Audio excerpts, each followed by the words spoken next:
शुरुआत एक बार कर लेना चाहती हूँ भदौरिया साहब आपके साथ। मुझे एक बात बताइए, सर्वे की बात कोर्ट ने कही, कमिश्नर कोर्ट ने नियुक्त किया, तो फिर आपत्ति क्यों है सर्वे में? सर्वे से क्या दिक्कत होनी चाहिए क्या? देखिए हिंदुस्तान, पूरा उत्तर प्रदेश और हिंदुस्तान संविधान और न्यायपालिका से चलता है और सब लोग संविधान और न्यायपालिका को मानते हैं। अब चूंकि भारतीय जनता पार्टी के पास इस समय चूंकि बहुत सारे सामाजिक इतने बड़े मुद्दे हैं, उससे ध्यान भटकाने के लिए ये माहौल बनाती है। कहीं कुछ नहीं है भाई, जो संविधान बोलेगा, जो न्यायपालिका बोलेगी, सभी लोग मानेंगे, लेकिन वो असली मुद्दों से ध्यान कैसे भटकाए भारतीय जनता पार्टी? क्योंकि उसे पता है ललितपुर में 13 साल की बच्ची के साथ अन्याय हुआ है, जवाब नहीं उनके पास में। बेटी का चंदौली में पीट के हत्या हुई है, उसका जवाब नहीं उनके पास में। यहाँ बिजली नहीं आ रही, बिजली कटौती, इसका जवाब नहीं उनके पास में।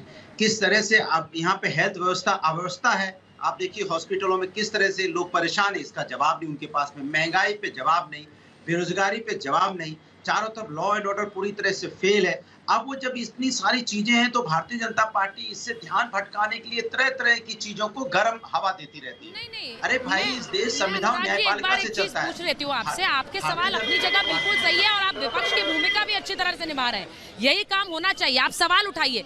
लेकिन मैंने सवाल दूसरा पूछा कि भाई अगर कोर्ट ने कहा कि यहाँ पर सर्वे होगा, वीडियोग्राफी होगी, तो आप कभी ये क्यों नहीं कहते हैं, आप ये कभी क्यों नहीं कहते कि भाई सर्वे के आड़े क्यों आ रहे हो, सर्वे पर सवाल क्यों उठा रहे हो? ये मैं आपको कभी कहते नहीं सुनती। दिक्कत है, आप भीड़ में हैं या नहीं, तो कहीं आपको कान में कोई प्रॉब्लम है, कुछ आप माइक वाइक सही लगाइए। मैंने बोला है कि देश संविधान और न्यायपालिका से चलता है। जब न्यायपालिका कुछ कहती है तो उसका सम्मान होना चाहिए। कौन मना कर रहा है? मैं तो एक पहले ही शब्द में बोल दिया, लेकिन अगर आपका एजेंडा इससे पूरा नहीं हुआ तो बता दीजिए, कुछ और बोलूं। मैंने तो साफ साफ बोल दिया, भारतीय जनता पार्टी मुद्दे को जानबूझ के हवा देना चाहती है, क्योंकि उसकी रोजी रोटी यही है। वो सोचती है कि हम जाति धर्म की राजनीति करेंगे तो ही तो उनका कुछ काम होगा ना। वो तो समाज की समस्या का समाधान तो नहीं कर सकते भाई। समाज में जो मैंने समस्या बताई आपको, किस तरह से यहाँ बेरोजगारी और महंगाई की समस्या है, इस पे चर्चा नहीं कर सकते। नींबू यहाँ 300-250 रुपए किलो, इस पे चर्चा नहीं करेंगे। पेट्रोल डीजल यहाँ 120-105 रुपए हो गया, इस पे चर्चा नहीं करेंगे। चर्चा नहीं करेंगे कि किस तरह से हम हंगर इंडेक्स में 101 नंबर पे पहुंच गए, 116 देशों में 101 नंबर पे हम हैं।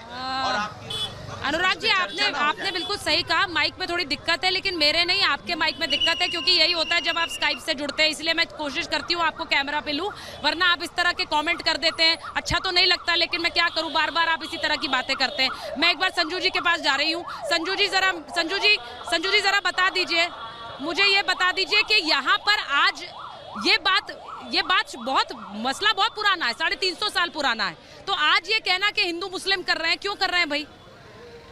आज का तो है नहीं है मसला। सुचारिता जी, आपने बिल्कुल सही बात कही।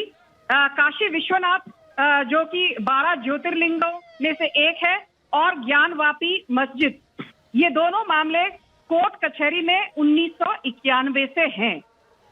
2018 में वाराणसी हाईकोर्ट के जस्टिस रवि दिवाकर ने साफ शब्दों में कहा, जब दोनों पक्षों के लोग वहां मौजूद थे, वकील वहां मौजूद थे, कि वीडियोग्राफी मई 6 और मई 7, 2022 को होनी चाहिए। तब विपक्ष के वकील ने भी हामी भरी थी। मुझे एक बात बताइए, ज्ञानवापी मस्जिद जहां है, वहीं पर हिंदुओं का गौरी श्रृंगार मंदिर भी है, तो क्या हिंदुओं की आस्था की कोई मायने नहीं? हिंदू भला गौरी श्रृंगार मंदिर में अपनी आस्था को पूरा करने क्यों नहीं जाएं?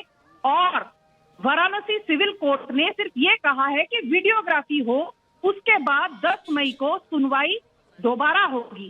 पर आप तो जो एडवोकेट कमिश्नर हैं अजय मिश्रा, उनको मस्जिद के अंदर जाने की अनुमति नहीं दे रहे हैं। संजू जी,